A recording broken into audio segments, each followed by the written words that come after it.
In our today's lecture, we will discuss about the solutions of non-homogeneous linear equations. First of all, we have this equation. There are three non-homogeneous equations. अब हमारे को ये prove करना है कि ये जो थ्री इक्वेशंस का सिस्टम है ये इनकंसिस्टेंट है. इसके लिए लास्ट लेक्चर में हमने जैसे मेथड्स डिस्कस करे, आज हम उन्हीं को अप्लाई करेंगे अब क्वेश्चंस में. तो हमने इसको this matrix can be written as in augment matrix. देखो मैंने सेपरेटली ए नहीं लिखा है, मैं इसको एक ही ऑगमेंट मैट्रिक्स में ही अकेले लिखने लग रही हूं. ए इज टू बी की शेप में मैंने लिखा. ये देखो ये मेरे पास ए के कोफिशिएंट हो गए और ये मेरे पास इज टू लगा के मैंने बी के कोफिशिएंट लिख लिए.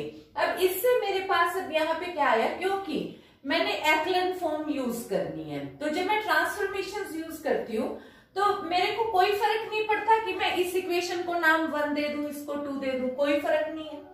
ऐसे ही मैट्रिसेस में भी मुझे कोई फर्क नहीं पड़ता अगर मैं रो इंटरचेंज कर लेती हूँ. तो अब मैंने एक्लन फॉर्म से इनका रैंक निकालना स्टार्ट किया. तो उसके लिए अब मैंने इन दो रोज को पहले इंटरचेंज किया. इंटरचेंज करने के बाद अब यहाँ पे दो कोफिशिएंट्स को 0 बनाने के लिए मुझे क्या करना होगा, R2 में से 2 टाइम्स R1 सब्ट्रैक्ट करना होगा और R3 में से R1 सब्ट्रैक्ट करना होगा. ये काम तुम्हें आता है. मैंने बस एक बार तुम्हें यहाँ पे, अब मैं डायरेक्ट लिखती जाया करूंगी हर क्वेश्चन में कि ये ऑगमेंट मैट्रिक्स कैसे लिखनी है, 1 कैसे हम ऊपर और नीचे ट्रांसफर कर सकते हैं, रोज को शिफ्ट कर सकते हैं. ठीक है, उसके बाद एक्लन फॉर्म हम कैसे बनाते हैं हम ऑलरेडी क्वेश्चंस में कर चुके, तो ये काम तुम कर सकते हो. तो हमने एक्लन फॉर्म बनाई तो यहाँ 2 जगह 0 बन गई. यहाँ जो भी रिजल्ट बनाते हो, क्योंकि हम तो डायगोनल के नीचे 0 बनाते हैं, अब मेरा पर्पस था यहाँ पे 0 बनाना, तो ऑटोमेटिकली यहाँ पे भी दोनों जगह पे 0 बन गया. अब देखो मेरे पास ए मैट्रिक्स यहीं से सब मैट्रिक्स ये जो है ये ए मैट्रिक्स है, तो मुझे यहां से ही ये पता लग रहा है कि इसका रैंक कितना है 2. और यहां से जो ये सब मैट्रिक्स मैं ये वाली निकाल लेती हूँ ऑगमेंट मैट्रिक्स में से, तो इस वाली मैट्रिक्स का हमें पता है रैंक 3 है. ये नहीं कि भी तुम इसका रैंक बता दोगे कि जी इसका भी 2 है, नो. तो यहाँ पे हम इसका चेक करेंगे, ऑगमेंट मैट्रिक्स में इनका रैंक चेक होगा. तो इसका रैंक कितना आया 3. तो ये rank of A is not equal to rank of A is to B. तो इसका मतलब क्या हुआ, फिर हमने कहा था कि उसमें हमें जरूरत होती है कि अगर बाय चांस इसका रैंक 3 होता, इसका रैंक हमारे पास, मतलब फिर हम इसका दोबारा से चेक करते, पर इसका छोटा है अगर rank of A is less than augment matrix, तो ये इनकंसिस्टेंट होगा. क्यों, कारण क्या है, क्योंकि देखो यहाँ हो गया 0x plus 0y plus 0z is equal to -40, यानी कि 0 is equal to -40 which is impossible. तो यानी कि सिस्टम इनकंसिस्टेंट है और कोई भी सोल्यूशन पॉसिबल हो ही नहीं सकता. तो यहाँ पे हम इसको क्या कहेंगे कि ये वाला सिस्टम इनकंसिस्टेंट है. Now we have some problems in which we have to show that whether system is consistent or inconsistent. If consistent, then find its solution.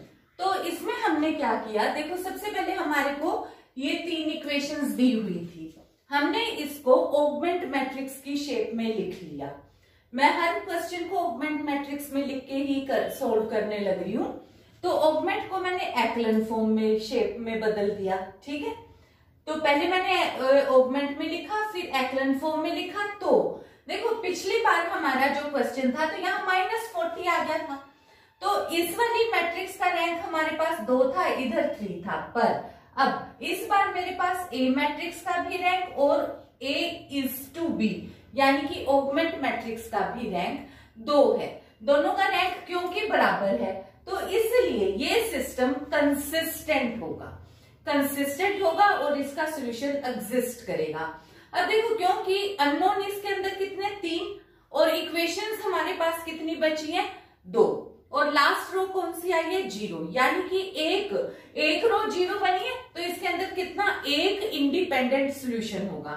वो इंडिपेंडेंट सॉल्यूशन अब तुम्हारी मर्जी है, तुम किसी को भी कंसीडर कर सकते हो.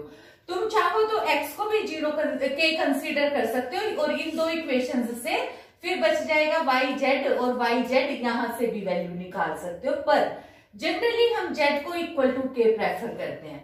तो मैंने क्या किया, मैंने यहां से जब मेरे पास ये इक्वेशन आ गई तो रिजल्ट के अकॉर्डिंग मैंने इसको लिख लिया x plus Y plus Z is equal to 4, और ये बन गया 3y minus 4z is equal to -5। अब यहाँ पे क्योंकि इन दो में अगर मैं एक की किसी की वैल्यू पुट कर देती हूँ तो दूसरे की वैल्यू बड़ी आराम से आ जाएगी, और ज्यादातर हम z को k पुट कर देते हैं, फिर z की वैल्यू पुट करी y की आ गई, और इस इक्वेशन में y और z की सब्स्टिट्यूट करेंगे तो x की वैल्यू आ जाएगी। तो ये हमारे पास ये इस इक्वेशन का रिजल्ट है। अब देखो नेक्स्ट भी हमारे पास कैसे है, ये तीन इक्वेशंस दे रखी है, हमने इनको ऑगमेंट मैट्रिक्स में लिख लिया। अब देखो जो हमारा फर्स्ट क्वेश्चन था वहां पे यहाँ पे 0 था, यहाँ 0 नहीं था। सेकंड में हमारे पास यहाँ भी 0 था, यहाँ भी 0 था। अब थर्ड में ना यहाँ 0 है ना यहाँ 0 है, तो इसमें मेरे पास A मैट्रिक्स का रैंक कितना हो गया 3, ऑगमेंट मैट्रिक्स का रैंक कितना हो गया 3, अननोन कितने 3, यानी कि ऐसे में हमारे पास सिस्टम कंसिस्टेंट होगा और इसका एक यूनिक सॉल्यूशन एग्जिस्ट करेगा। अब देखो इस वाले क्वेश्चन में भी सिस्टम तो कंसिस्टेंट है पर सॉल्यूशन कैसा है, इनफाइनाइट मैनी। क्यों? क्योंकि जो रिजल्ट है वो k के ऊपर डिपेंडेंट है और k की वैल्यू मेरी मर्जी की है, क्योंकि k इंडिपेंडेंट है तो k अपनी कोई भी वैल्यू यूज कर सकता है। तो z की जगह पे मैं जो मर्जी चाहूं वैल्यू डिफरेंट वैल्यूज सब्स्टिट्यूट कर सकती हूँ। अगर नंबर सिस्टम रियल दिया है तब भी इनफाइनाइट मैनी हुए, ठीक है, रैशनल दिया है तब भी इनफाइनाइट मैनी हुए, तो जो मर्जी मैं नंबर सिस्टम लेती हूँ तो मेरे पास रिजल्ट क्या होंगे, इनफाइनाइटली मैनी। तो अब इस वाले रिजल्ट के अकॉर्डिंग मैंने जब लास्ट से इक्वेट करना, मैंने यहां से इक्वेशंस लिखना स्टार्ट करूंगी, तो यहाँ पे मेरे पास क्या आ गया -4/3z इज इक्वल टू -20/3। यहां से y 3y plus 5z is equal to 34, फिर x plus Y plus Z is equal to 9। यहां से लिख लिया मैंने, ये इनको सोल्व किया तो z की वैल्यू 5 आ गई, z की वैल्यू यहाँ पुट करी तो y की वैल्यू आ गई, y और z की वैल्यू यहाँ सब्स्टिट्यूट करी तो मेरे पास x की वैल्यू आ गई। अब देखो ये जो x y z की वैल्यू आई है इनमें किसी में भी k कांस्टेंट वगैरह कुछ भी स्केलर वगैरह कुछ भी यूज नहीं हुआ है, सारे की सारी में 135 यानी कि प्योर कांस्टेंट नंबर है। जबकि यहाँ पे हमने बेशक से k को कांस्टेंट लिया है पर ये कांस्टेंट होने के बावजूद वेरिएबल है जिसको हम एक पैरामीटर भी बोल देते हैं कि डिपेंडेंट अपॉन पैरामीटर k, ठीक है, और ये k वैसे तो कांस्टेंट ही है तो पर उसके बावजूद कांस्टेंट के बावजूद वेरिएबल होता है तो उसको आप पैरामीटर बोलते हैं। तो यहाँ पे रिजल्ट k पे डिपेंडेंट थे x y z, लेकिन इस वाले केस में कोई भी एक दूसरे के ऊपर डिपेंडेंट नहीं है और तीनों वैल्यूज हमारे पास अलग अलग से आ गई, तीन ही अननोन, तीन इक्वेशन, और ये हमारे पास है यूनिक सॉल्यूशन। अब आ जाओ इसके बाद नेक्स्ट क्वेश्चन। अब देखो नेक्स्ट क्वेश्चन में तीन अननोन है और 4 इक्वेशंस दे दी। अब अगर मुझे 4 इक्वेशंस दे दी तो पहले मैंने ऑगमेंट मैट्रिक्स में ही लिख लिया। अब मुझे ये तो पता है कि भी 3 अननोन है, 4 इक्वेशन है, तो एक तो रो कम से कम जब मैं इसको एक्लन फॉर्म में लिखूंगी तो कम से कम एक रो 0 जरूर बनेगी, यानी कि इनमें से कोई एक डिपेंडेंट जरूर है। मैंने इसको एक्लन फॉर्म में 4 के ही अकॉर्डिंग एक्लन फॉर्म में रिड्यूस किया, पर जब मैंने एक्लन फॉर्म में रिड्यूस किया तो 2 0 बन गई। अब 2 0 बनने से यहाँ पे मेरे पास अब एक तरीके से ये लगा लो कि एक इस तरीके की इक्वेशन बन गई। अब इस मैट्रिक्स का रैंक भी मेरे पास कितना है, ऑब्वियसली 2 है क्योंकि ये वाली सब मैट्रिक्स ही निकली, ठीक है, 2/2 की सब मैट्रिक्स निकालनी होती है तो यही वाली मैट्रिक्स निकली जो कि नॉन जीरो है। ये भी निकल सकती है पर मतलब हमने लास्ट वाली से लिख लिया। इसी तरीके से ऑगमेंट मैट्रिक्स में मान लो मैं इसको भी लेने की कोशिश करती हूँ तो ये वाली लास्ट रो तो 0 ही है, तो इसमें भी मेरे पास रैंक कितना आता है, दोनों ही केसेस में A का और A/B का रैंक मेरे पास 2 आता है। तो इसको मैंने फिर अब सॉल्यूशन के लिए लिख लिया x plus Y plus Z is equal to 1 और एक लिख लिया y plus 2z is equal to 3। और मुझे पता है कि भी ये दो वैल्यूज जीरो आई है, तो अब दो रोज जीरो आने से हम दो इंडिपेंडेंट सॉल्यूशन नहीं ले लेंगे, क्योंकि अननोन तो मेरे पास 3 है और दो तो मेरे पास आ ही रही है रोज और कॉलम्स, ठीक है। तो इसका मतलब है कि दो तो मेरे पास सॉल्यूशंस एग्जिस्ट करेंगे ही, इंडिपेंडेंट सॉल्यूशन एक ही होगा। तो इंडिपेंडेंट सॉल्यूशन के लिए फिर मैंने अब यहाँ से एक z की ही वैल्यू जैसे हम k पुट कर देते हैं, तो यहाँ से मेरे पास y की वैल्यू आ जाएगी, वो z और y की वैल्यू मैं इसमें सब्स्टिट्यूट कर दूंगी तो मेरे पास x की वैल्यू आ गई। x y z किसके ऊपर डिपेंडेंट हो गए? ऑब्वियसली पैरामीटर k के ऊपर डिपेंडेंट हो गए, और इसका मतलब इसके भी सॉल्यूशंस कितने होंगे? इनफाइनाइटली मैनी सॉल्यूशंस एग्जिस्ट करेंगे। अब आ जाओ नेक्स्ट क्वेश्चन पे। अब इधर वाले क्वेश्चन में हमारे को अननोन तो दे दिए 4 और नंबर ऑफ इक्वेशन दे दी 3। तो अब हमारे को पता है कि कम से कम, क्योंकि मुझे अगर यूनिक सॉल्यूशन चाहिए था तो कम से कम मेरे पास यहाँ पे 4 ही इक्वेशन चाहिए थी। तो इसका मतलब है इसका यूनिक सॉल्यूशन तो हो नहीं सकता, या तो सिस्टम कंसिस्टेंट है या इनकंसिस्टेंट है, और कंसिस्टेंट है तो इनफाइनाइटली मैनी रिजल्ट्स होंगे। तो पहले मैंने इसको एक्लन फॉर्म में लिखा, तो अब यहाँ पे x y z t और फिर हमने कांस्टेंट टर्म के हिसाब से एक्लन फॉर्म बना ली, ठीक है। पहले कोफिशिएंट ऑगमेंट मैट्रिक्स लिखी, फिर हमने इसको कोफिशिएंट मैट्रिक्स से एक्लन मैट्रिक्स में शिफ्ट कर दिया। अब देखो यहाँ से मेरे पास क्या चीज आ गई? x y z 0x plus 0y plus 0z plus 3t is equal to 0, यानी कि t की वैल्यू मेरे पास 0 आ गई। तो यानी कि मैं t को तो कांस्टेंट नहीं कंसीडर करूंगी, क्योंकि t की तो डायरेक्ट वैल्यू आ रही है। क्योंकि देखो जो 0 है, 0 भी एक वैल्यू तो है ना, नंबर सिस्टम के अंदर का एक नंबर है। तो ये नहीं कि भी 0 को हम आंसर नहीं लेंगे, तो 0 तो हो सकती है वैल्यू, तो आंसर तो 0 हो सकता है। तो यहां से मेरे पास हो गया t इज इक्वल टू 0, तो यहाँ पे भी t0 पुट करेंगे तो यहाँ क्या हो गया? y minus Z is equal to -1। तो यानी कि मैं y और z में से ही किसी एक को k कंसीडर करूंगी, क्योंकि अगली इक्वेशन भी क्या है? x minus Y plus 2z, ये तो 0t हो गया ना, इज इक्वल टू 4। फिर मैंने ऑब्वियसली मैं z को ही k पुट करना प्रेफर करती हूँ, तो मैंने z की वैल्यू यहाँ सब्स्टिट्यूट करी तो y की वैल्यू आ गई, फिर इस इक्वेशन में पुट करी तो x की वैल्यू आ गई। तो अपने पास x y z तीनों के रिजल्ट्स आ गए। और ये हमारे पास है, देखो कि जब हमारे पास नंबर ऑफ इक्वेशंस भी उतनी है जितने नंबर ऑफ अननोन, यहाँ पे हमारे पास अननोन्स 3 है, इक्वेशन 4 है, यहाँ पे अननोन 4 है और इक्वेशन 3 है। तो ये हमने डिफरेंट टाइप के क्वेश्चंस के लिए रिजल्ट्स अटेम्प्ट किए हैं। Again in this question we have to show that for what value of r the system of equations has no solution, unique solution and infinite many solutions। तो इसके लिए अब हमने इस क्वेश्चन को, जो ये स्टेटमेंट थी, इसको हमने ऑगमेंट मैट्रिक्स में लिख लिया। ऑगमेंट मैट्रिक्स में लिख के अब तुम्हारे को ये पता है कि भी हम हर बार एक्लन फॉर्म बनाते हैं, इसमें मैंने तुम्हारे को एक्लन फॉर्म बना के दिखा दी, तुमने साथ साथ मेंशन भी कर दिया। ऑब्वियसली मैंने क्या किया, पहले यहाँ पे 3 को 0 करने के लिए रो 2 में से 3 टाइम्स रो 1 को सब्ट्रैक्ट करा, तो ये रिजल्ट आ गया। अब यहाँ मेरे पास 1 है, यहाँ 5, इसलिए मैंने पहले इसको 5 से डिवाइड कर दिया। फिर मैंने क्योंकि वहां पे भी 1 बन गया, तो मैंने 3rd रो में से 2nd रो सब्ट्रैक्ट कर दी, तो मेरे पास ये रिजल्ट आ गया। अब देखो हमारे को पता है कि पहली बात नो सॉल्यूशन कब होगा? नो सॉल्यूशन तब होगा कि अगर यहाँ पे तो मेरी वैल्यू 0 बन जाए और यहाँ पे वैल्यू 0 ना बने। ये तो मुझे पता है कि 1/5 इज नॉट इक्वल टू 0, पर ये 0 कब बनेगा? ये 0 तब बनेगा जबकि r minus 1 is equal to 0 हो जाए, यानी कि r की वैल्यू अगर 1 है तो उस केस में मेरे पास नो सॉल्यूशन आएगा। क्यों? क्योंकि रैंक ऑफ ए मेरा बन जाएगा 2 और rank of A is to B रहेगा 3, तो यहां से मेरे पास हो जाएगा system is inconsistent and no solution exist. फिर अब आ जाओ यूनिक सॉल्यूशन।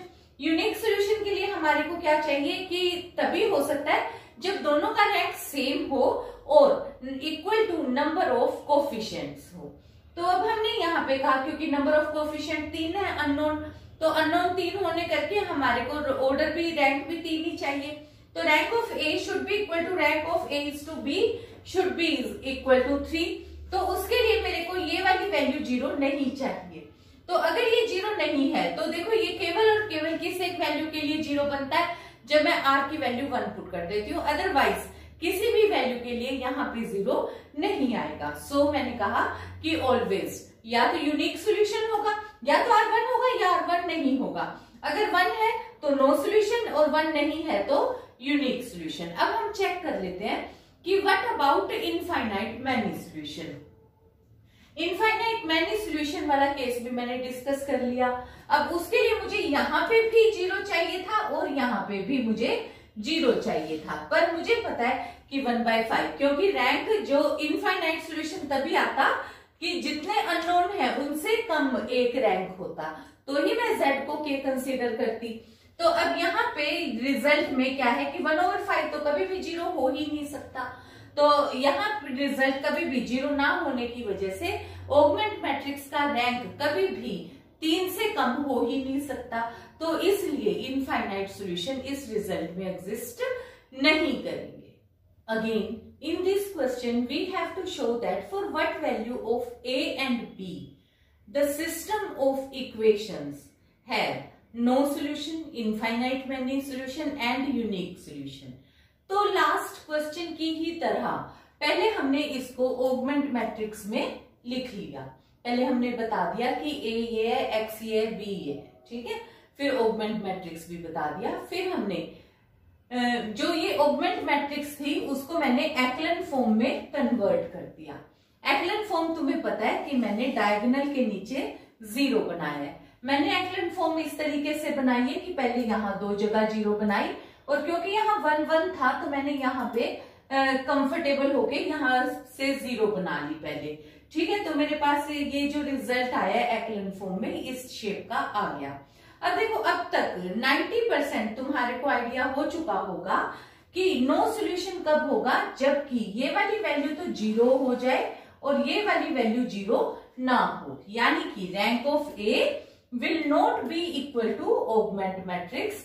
तो इसमें हमारे पास यानी कि a should be equal to 1 and b should not equal to 7/2। तो दोनों का रैंक अलग अलग हो जाएगा, a का और ऑगमेंट मैट्रिक्स का। तो उस केस में हमारे पास होगा नो सॉल्यूशन। फिर यूनिक सॉल्यूशन, यूनिक सॉल्यूशन के लिए मुझे पता है कि ये वाली वैल्यू कभी भी 0 नहीं होनी चाहिए, मतलब मुझे ए मैट्रिक्स का रैंक उतना ही चाहिए जितने की नंबर ऑफ अननोन है, और ये इसको हम नॉन सिंगुलर मैट्रिक्स भी बोलते हैं। तो यानी कि मुझे रैंक पूरा 3 ही चाहिए, यहाँ पे 3 से कम बिल्कुल भी नहीं। तो यहाँ रिजल्ट मेरे पास कितना होगा कि ये वाली वैल्यू 0 नहीं होनी चाहिए। तो मैंने कहा कि a should not be equal to 1। तो हमने यहाँ b को क्यों डिस्कस नहीं किया, क्योंकि b की कोई वैल्यू 0 भी हो सकती है, b नॉन 0 भी हो सकता है, क्योंकि z is equal to 0 is one of the answer. तो हमें कोई फर्क नहीं पड़ता कि b की वैल्यू यहाँ पे 7/2 है या कुछ और, मतलब कहने का कि b ये वाली वैल्यू यहाँ पे जो नंबर आया वो 0 आया है या नॉन 0 आया है, उससे हमें कोई फर्क नहीं पड़ता। रैंक ऑफ ए और ऑगमेंट मैट्रिक्स दोनों का ही सेम हो जाएगा और हमें यही चीज शो करनी है।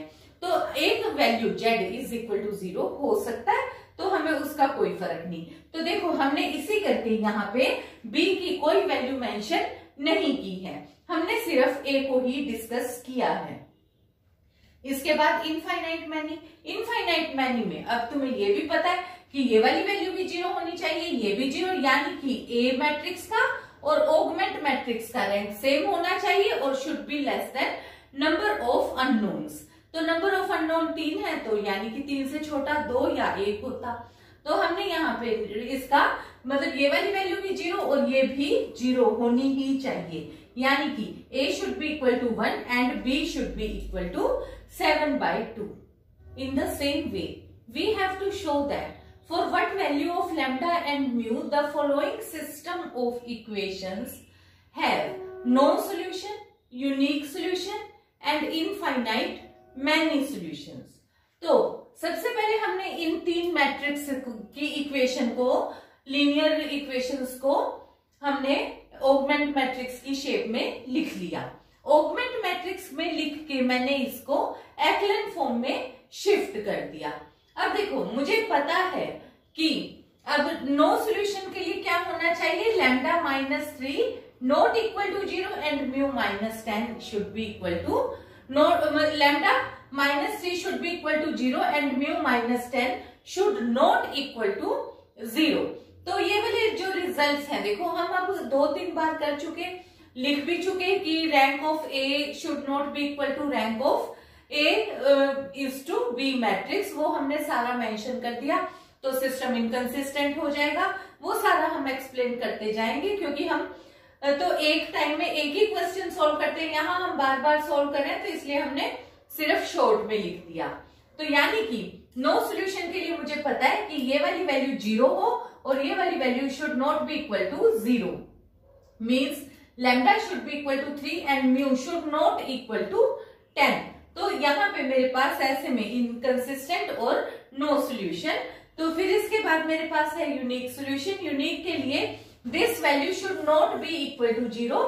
इससे rank of matrix A and augment matrix A is to B दोनों का सेम हो जाएगा और एक्स वाई जेड की जो भी वैल्यू है हम निकाल लेंगे। और फिर वही कि म्यू के ऊपर कोई कंडीशन नहीं है क्योंकि म्यू की वैल्यू अगर 0 भी होगी तो उस केस में z will be equal to 0 और बाकी दो इक्वेशन से हम y और x की वैल्यू फाइंड आउट कर लेंगे। फिर इसके बाद है इनफाइनाइट मैनी सॉल्यूशंस। तो ऑब्वियसली दिस वैल्यू लैम्डा ये भी 0 होना चाहिए, ये भी, means lambda -3 equal to 0 and mu -10 should be equal to 0। तो उस केस में हमारे पास हो जाएगा इनफाइनाइट मैनी सॉल्यूशंस। तो यानी कि क्योंकि एक लास्ट रो हमारे पास 0 हो गई, यानी एक इंडिपेंडेंट सॉल्यूशन, इंडिपेंडेंट सॉल्यूशन हम z को मान लेते हैं, z is equal to k, that is a parameter, और उसी पे डिपेंडेंट हमने x और y की वैल्यू फाइंड आउट कर लेनी है। So that is all for this lecture. Thank you.